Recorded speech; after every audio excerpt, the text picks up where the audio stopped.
Juventude Lauraine atualmente sai trabalhador na nação Inglaterra rejeita a declaração campanha eleitoral, cuja equipa sucesso presidente José Manuel Ramos Horta nebe dehan trabalhador timoruang e estrangeiro serviço fokit manufulungdi. Satu S3 serviço laia para fokit manufulung hem naraing tebo ba ema. Declaração rejeita conteúdo campanha eleitoral equipa sucesso candidato presidente José Ramos Horta, o trabalhador timoroan sira e Inglaterra ne, fossai sábado semana coto cloronsia fulang abril tina rion rua rondolo resin rua.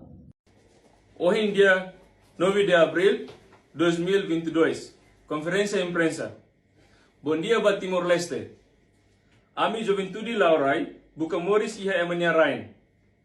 La satisfaço linguagem nebe saya husi tim sukses partido CNRT Honarang Susah. Konaba TBO no fukit manfulum. Desculpa mas ami mai hene, laos TBO no ami mai iha raidane, la usa partido ni osang o governo ni osang. Dalai datang atau halau kampanye kari kolia konaba programa desenvolvimento iha railaran.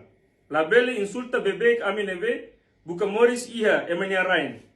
Amnia telefone magnedet. Obrigado, Wayne. Viva Juventude Laurai! Viva! Declaração política ao orador político equipa sucesso candidato presidente José Ramos Horta nebe descredita trabalhador sira moço durante campanha e recebida município Manatutu quinta-feira lorongito fulang abril tinan rion rua ronolo resen rua transmite direta lihusi live streaming televisão educação Timor equipa televisão Timor Post hato reportagem.